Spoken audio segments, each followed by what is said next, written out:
Doutor Nilton, o senhor está falando aí sobre os materiais que são retirados dos navios, das plataformas, mas conta para a gente primeiro o que é descomissionamento e quais são os tipos de descomissionamento.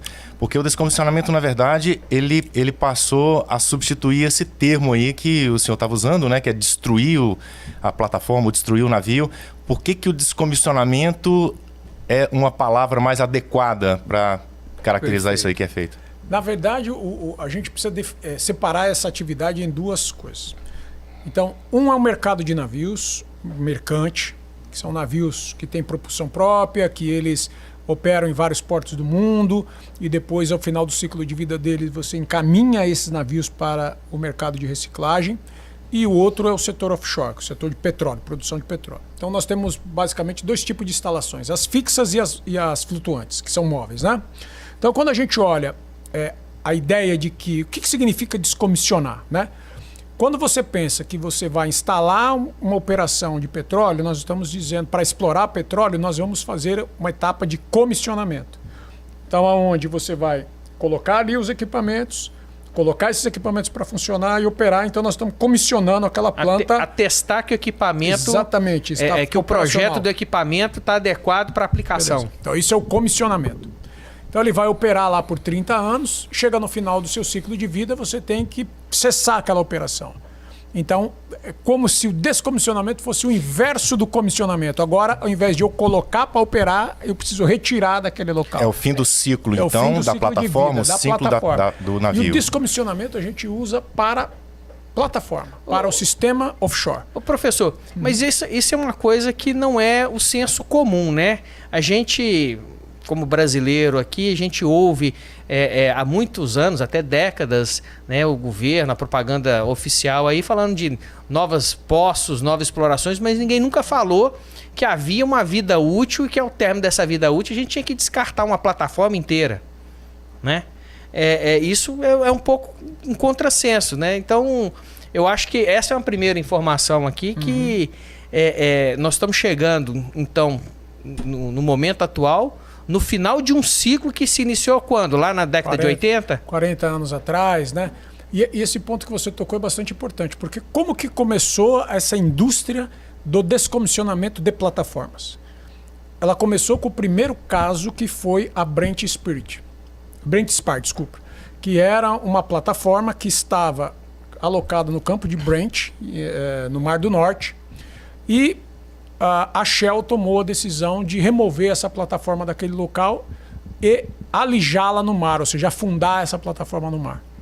Só que havia uma grande quantidade de resíduo oleoso a bordo dessa plataforma e o Greenpeace invadiu a plataforma e criou toda uma repercussão mundial de que a Shell queria afundar uma plataforma no mar cheia de petróleo.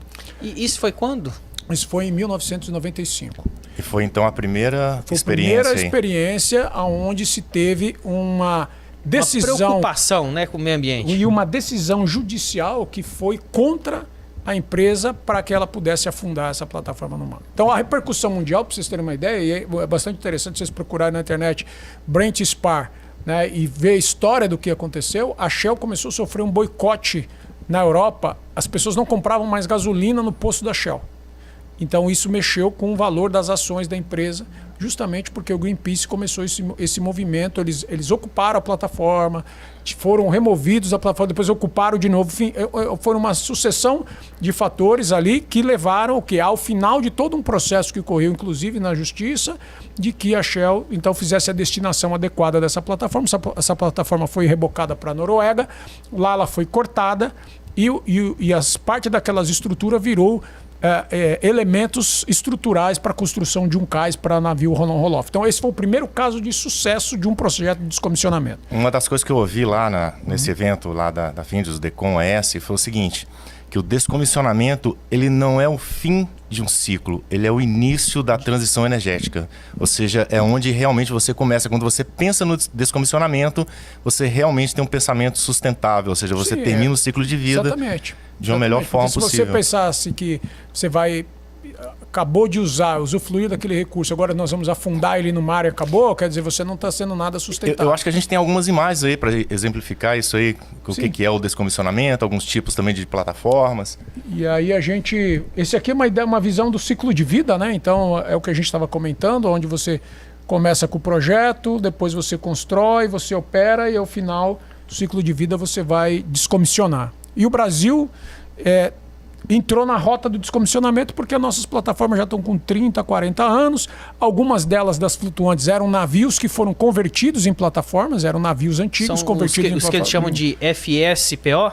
Não, é o FPSO. FPSO. Isso, são navios igual esse aqui, né, que a gente está vendo na imagem, que foram convertidos numa plataforma. E ao final desse ciclo de vida, você tem que remover todos esses equipamentos do mar. Então, o conceito de descomissionamento ele é mais amplo no sentido de que não é somente você retirar a plataforma em si. Né? Igual aqui a gente está vendo, esse aqui é o exemplo do campo de cação. O campo de cação era aqui do Espírito Santo. Então, essas 3 plataformas aqui foram removidas. Mas né? essas são plataformas do tipo fixa, né? Fixa, isso daqui são do tipo fixa. Aqui a gente tem as flutuantes, igual a gente está vendo aqui, são plataformas flutuantes que foram removidas. Aquela dali é aquela plataforma Essa daqui é a FPSO que foi descomissionada no Rio. Essa daqui é a P-32, né, que estava na bacia de Campos, foi encaminhada lá para o estaleiro Rio Grande, no Rio Grande do Sul.